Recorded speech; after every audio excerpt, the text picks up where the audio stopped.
To my YouTube channel mechanical vitamin में आपका बहुत बहुत स्वागत है। Thank you so much. आप लोग आई होप अच्छे होंगे और इतना प्यार देने के लिए बहुत बहुत धन्यवाद। लास्ट वीडियोस में उतने ज़्यादा व्यूज़ नहीं आए थे, बट कोई बात नहीं, ठीक है। So today also we are going to discuss few topics of thermodynamics. आज भी हम लोग थर्मोडायनेमिक्स से रिलेटेड बात करेंगे ताकि आप लोगों के कॉन्सेप्ट जो है वो क्लियर हो सके, ठीक है। सो जैसा कि मैं हर वीडियो को स्टार्ट करने के पहले कहता हूँ, I would request you to like this particular video, share it with your friends, okay. If you are new to this, kindly subscribe to my channel, okay. और कोई भी डाउट रहे सो मेक श्योर करिए कि आप कमेंट डाउन करिए, ठीक है। अगर आप कमेंट करेंगे so it would be great for me, मैं आप लोगों के डाउट्स वगैरह को रिजॉल्व कर पाऊंगा। एंड ऑल्सो लास्ट वीडियो में I have uploaded a problem sheet number 1। Make sure करिए कि आप उसको सॉल्व जरूर करिए। In case of any doubt in that also please message me on Telegram, okay. And if you haven't join my Telegram group, make sure to join my Telegram group, okay. चलिए फिर शुरू करते हैं आज का video. तो आज हम लोग बात करेंगे हीट के बारे में, ठीक है। किसके बारे में बात करेंगे? हीट के बारे में। तो हीट क्या होता है? Heat is nothing but energy जो निकल रही है किसकी वजह से? टेम्परेचर डिफरेंस की वजह से। टेम्परेचर डिफरेंस की वजह से एनर्जी जो कि निकल रही है किसकी वजह से? टेम्परेचर डिफरेंस होने की वजह से जो भी आ रहा है, जो एनर्जी आ रही है, this is heat, okay. So heat is a type of energy, ठीक है। We are going to discuss it. देखिए Q का हम लोग फॉर्मूला बचपन से पढ़ते आ रहे हैं, क्या होता है? mc dt, where dt is your temperature difference, जिसके बारे में बात कर रहा था, ठीक है। Temperature difference. This C is your called as specific heat and Q is your heat and m is your mass, ठीक है। तो यहां पर आप क्या कर सकते हैं? यहां पर हम लोग थोड़ा सा आगे अगर बढ़ते हैं, so you can write C is equals to Q upon m dt। ये बहुत ही इंपॉर्टेंट है। C is called as specific heat. Now what do you understand by specific heat? Specific heat, what is specific heat? Specific heat is the heat which is generated, okay, for a unit mass of with a unit difference in the temperature. Unit mass, अगर मैं इसको 1 consider कर रहा हूं, इसको 1 consider कर रहा हूं, इसको 1 कंसिडर कर रहा हूं, then only we will get C. So what does it, इसका अगर यूनिट की बात करेंगे तो यूनिट क्या? Q किस में होता है? Kilo joule. मास किस में? kg। And dt will be kelvin, so it will be kilo joule per kg kelvin. I hope ये बात आप समझे होंगे। Now there is an important thing which is for liquid C is equals to C. There are no difference between this particular C and this particular C. But for gases, gas के बारे में अगर मैं बात करूंगा तो क्या होगा? C is also Cp and Cv, दोनों आता है। इस बात को प्लीज मेक श्योर करिए कि आप नोट डाउन करिए, दिमाग में रख लीजिए। That would be much more good और बेटर फॉर यू, ओके। सो कुछ वैल्यूज, कुछ स्टैंडर्ड वैल्यूज जो रहती है Cp की, जैसे 1.005, okay, for air, for water it is 4.187 and so on. आपको स्टैंडर्ड वैल्यूज जरूर पता होनी चाहिए। सो मेक श्योर करिए, this is your homework, to write down the standard values of air, water and few other things also. Kindly check it. आप internet पे check करेंगे, आपको एक डेटा शीट मिल जाएगी, ओके। सो अगर हम लोग को हीट के बारे में थोड़ा बहुत आइडिया हो चुका है, सो अब हम लोग आगे बढ़ेंगे अपने फर्स्ट लॉ ऑफ थर्मोडायनेमिक्स में, ठीक है ना। फर्स्ट लॉ ऑफ थर्मोडायनेमिक्स में क्या करना है? फर्स्ट लॉ ऑफ थर्मोडायनेमिक्स में what does first law of thermodynamics states? First law क्या स्टेट करता है? फर्स्ट लॉ जो स्टेट करता है, दैट इज, फर्स्ट लॉ के बारे में अगर बात करें, फर्स्ट लॉ क्या स्टेट करता है कि फॉर क्लोज सिस्टम जो कि रिवर्सिबल भी हो, तो उसमें क्या होगा, for a close system under going a cycle, सबसे बड़ी बात क्या, अंडर गोइंग अ साइकिल, यहां पर किसकी बात हो रही है, साइकिल की बात हो रही है। So in the previous videos I have discussed the difference between process and cycle. Process मतलब क्या हो गया, प्रोसेस मतलब if I have a state, initial state, say P1 V1 here, and say final state is this P2 V2, this is a process. But when I am talking about cycle, जब मैं cycle के बारे में बात करूंगा तो क्या होगा कि उसका इनिशियल और फाइनल जो पोजीशन रहेगा that would be same, initial और फाइनल वापस घूम करके आएगा। So displacement will be equal to 0। अगर ऐसे याद रख सकते हैं तो ऐसे याद रखिए। So for a close system, okay, for a closed system undergoing a cycle, the heat transfer will be equal to the work done. The heat transfer will be equal to work done. Clear? The heat transfer will be equal to the work done. Now, but आप लोग कह रहे हो कि हमने पढ़ा है, हमने पहले कहीं देखा है क्या, dq is equals to du plus pdv, definitely ये आपने पढ़ा है बिल्कुल, but this is the actual definition. अभी आगे मैं इस पर भी आता हूं। Okay, so summation of Q, summation of heat transfer will be equal to summation of work done. Now if I am talking about summation of work done, now एक और चीज जो मैंने प्रीवियस वीडियोस में डिस्कस किया था वो था path function and point function. I hope आप लोगों को याद होगा path function and point function. So what is path function? That depends upon path. That depends upon path. And point function is what? Property. यही तो बात है, ऐसे ही याद रख सकते हैं। So path function की वजह से now I am going to make a particular diagram for you, chart for you, और यहीं से derive करेंगे हम लोग जो पहली स्टेप जो आप लोग यूज करके आ रहे हो। So let us suppose this is point 1. Let us suppose this is point 2. Okay, सो 1 से 2 तक जाने के लिए मैंने एक पाथ चुना, let us suppose this is A, and then 2 से 1 पर आने के लिए मैंने ये वाला पाथ चुना, let us suppose this is B. Now मैं एक और पाथ चूज कर सकता हूं 2 से 1 पर आने के लिए, दैट इज सी। ठीक है, आई होप ये बात आप लोगों को समझ में आ रही होगी। कुछ नहीं, एक छोटा सा डेरिवेशन वो देख लीजिए। सो अब मैं क्या लिख सकता हूं, अब मैं लिख सकता हूं, पहले मैं पाथ किसकी बात कर रहा हूं, पहले किसकी बात करेंगे हम लोग, साइकिल की बात करेंगे। किसकी बात करेंगे, साइकिल की बात करेंगे। सो पहला जो साइकिल बन रहा है वो क्या बन रहा है, 1 A 2 B 1। ठीक है, कौन सी बात हो रही है, 1 से A 2 B 1, this one. So 1 A 2 B 1 के बारे में बात करूं, इस साइकिल को मैं कंसिडर कर रहा हूं। इस साइकिल को अगर मैं कंसिडर करूंगा, so what I am going to have, I am going to ये वाला इक्वेशन। सो मैं क्या लिख सकता हूं, Q, I will use a different marker. Yeah.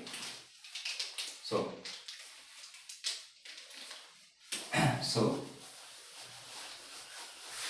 I am using this particular cycle. So for this I can write Q1A2 plus Q2B1।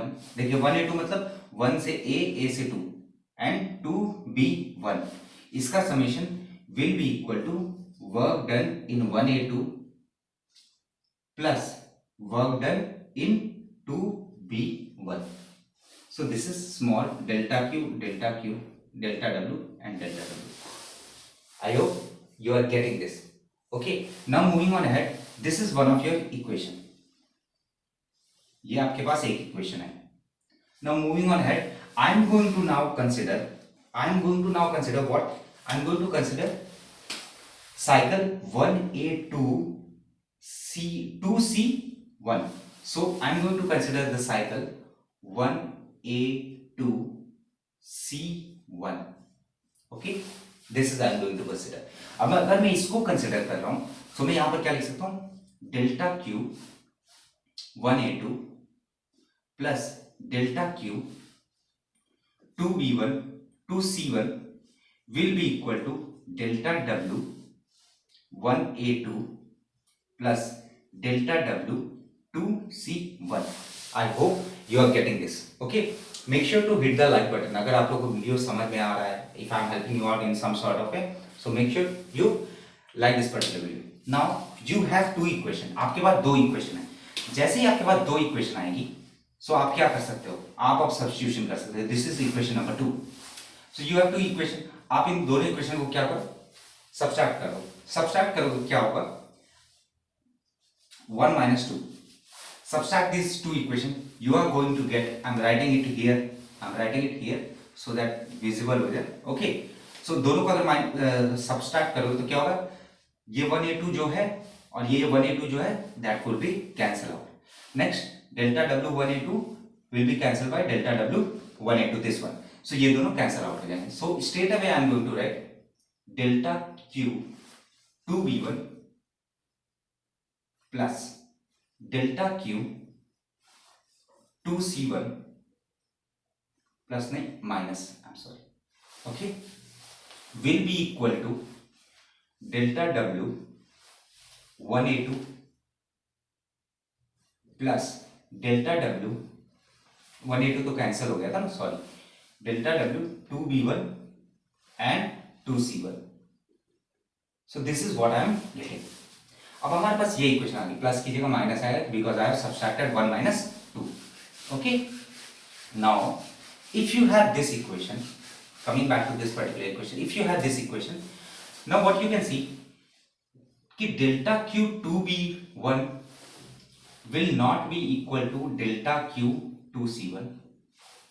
Also, delta W 2B1 will not be equal to delta W 2C1.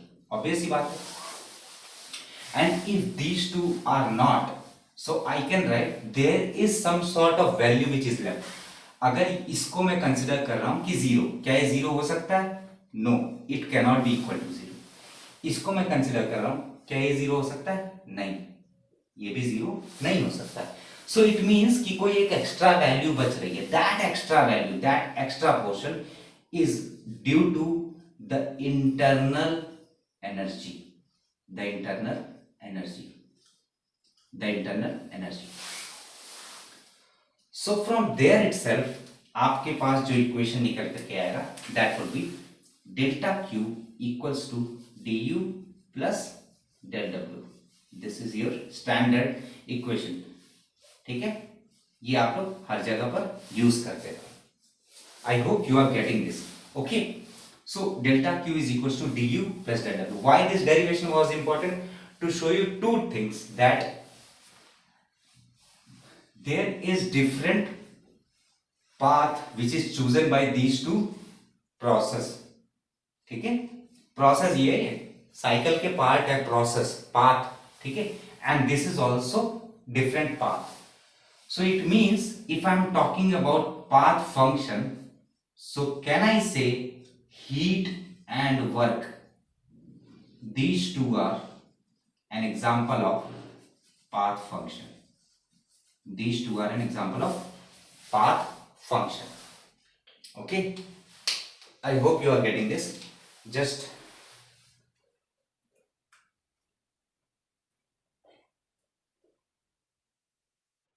okay, sorry. Path function, these two are path function, and if they are path function, I can say this is an inexact differential. मैंने first video में आप लोगों को ये सारी चीजें बताई थी, वापस से रिपीट करो, inexact differential. And if these two are inexact differential, so I can also say that heat and work, these both are what? These both are boundary phenomena. Boundary phenomena. Why I am saying boundary phenomena? मैं boundary phenomena क्यों कह रहा हूँ? मैं boundary phenomena इसलिए कह रहा हूँ कि जब तक बाउंड्री को क्रॉस नहीं करेगा, तब तक मैं हीट को कंसिडर नहीं करूंगा, तब तक मैं वर्क को कंसिडर नहीं करूंगा. और ये बाउंड्री क्या होती है? What is boundary? Boundary phenomena में बाउंड्री क्या? What is boundary? Boundary is real or an imaginary thing which is separating system with the surrounding. आसान शब्दों में मैं पेन ले रहा हूं, पेन को कंसिडर कर रहा हूं। Let us suppose this pen is, this marker is system and anything other than this is surrounding. ये पूरा का पूरा, ये पूरा जो यहाँ पर है, जो व्हाइट बोर्ड है, ये मार्कर्स है, मैं हूं, this all are what, this all are surrounding. And what is separating the system from the surrounding is the boundary. So जब तक बाउंड्री क्रॉस नहीं होगी तब तक मैं वर्क को कंसिडर नहीं करूंगा, हीट को कंसिडर नहीं करूंगा। ठीक है, I hope you are getting this. Okay, this is very basic, very small, but it is a very crucial concept which is going to lead you further in thermodynamics. Okay, now moving on ahead, what do you understand by the term internal energy? What do you understand by the term internal energy? Internal energy से आप लोग क्या समझते हैं? Internal energy, what do you understand by the term internal energy? देखिए word, देखिए हमेशा word देखिए, व्हाट इज वर्ड इंटरनल, मतलब अंदर है। अब अगर अंदर है तो किसके अंदर है? सिस्टम के अंदर। इफ सिस्टम के अंदर है तो मतलब किसकी बात होगी? वहां पर मॉलिक्यूल्स की बात होगी, वहां पर पार्टिकल्स की बात होगी। ठीक है, आसान शब्दों में देखिए तो पार्टिकल क्या होते हैं? कंटिन्यूअस वाइब्रेट करते हैं। ठीक है, गैसेस में कुछ और थ्योरी लगती है, काइनेटिक थ्योरी ऑफ गैसेस लगती है, लिक्विड में कुछ और थ्योरी लगती है, और मेटल्स में कुछ और थ्योरी लगती है। But most of the case में क्या होता है? मॉलिक्यूल्स होते हैं, मॉलिक्यूल्स के आपस में इंटरेक्शन जरूर होता है। उस इंटरेक्शन के चलते जो एनर्जी आती है that is called as internal energy, that is called as internal energy. Now this energy is nothing but what is property. और मैंने आप लोग को बताया था which kind of property it is? It is extensive type. और extensive कैसे? Because it depends on mass. It depends upon mass. So internal energy is denoted by U. Okay, internal energy is denoted by U. So अगर मैं कहता हूं specific internal energy, अगर मैं कह रहा हूं specific internal energy, if I am saying this, इसका मतलब क्या हो गया? Capital U by M, so I am going to write it's by small u, it is mu, u small u। मतलब क्या हो गया? Specific internal energy that would be divided by mass. So now I can say specific internal energy is a type of intensive property. देखिए पुराने वाले concept को भी मैं डील करते हुए चल रहा हूँ ताकि आप लोग का कुछ भी ना मिस हो। इंटेंसिव प्रॉपर्टी, इंटेंसिव क्या होता है? Independent of mass. मैंने मास से डिवाइड कर दिया तो मतलब क्या हो गया? मतलब ये हो गया इंडिपेंडेंट ऑफ मास हो गया। Okay, now if I am saying this internal energy, so there is a well known formula for this. U is equals to, हमारे पास दो रहता है, du is equals to mCp dt and du is equals to mCv dt। Now what do you understand by the term Cp and Cv? ये किसके बारे में बात करेंगे? सबसे पहले तो इतना क्लैरिफाई रखिए, दीज आर ऑल गैसेस के बारे में बात करेंगे क्योंकि वहीं पर डिफरेंट स्पेसिफिक हीट होते हैं। Cp और Cv कब लेना है? जब प्रोसेस कांस्टेंट प्रेशर का हो, and when the process is of constant volume, so I will use mCv dt।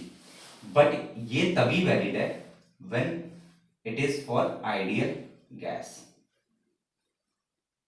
ideal gas, clear? But if I am talking about real gas, real gas अगर constant pressure नहीं है, if it is not a constant pressure, then only we can use mCp dt, ठीक है? And if not constant volume, then only I will use mCv dt। फिलहाल तो ideal gas याद रखिए ताकि अपनी चीजों को इजी रखने के लिए एक ऑर्गेनाइज वे में चलेंगे तो ज्यादा सही रहेगा। ठीक है, सो आई होप आपको आज का वीडियो पसंद आया होगा। अगर आप लोगों को वीडियो पसंद आया तो मेक श्योर करिए कि लाइक कर दीजिए इस वीडियो को, दोस्तों के साथ शेयर करिए, and if you are new to this subscribe to my channel, and if you want any of your doubt to be discussed in the video or you want to connect me on personally, you can join my Telegram group or you can comment it down if you have any sort of doubt. Okay, so मिलते हैं next video में, तब तक के लिए thank you so much for watching, have a very good इव, जय हिंद, जय भारत।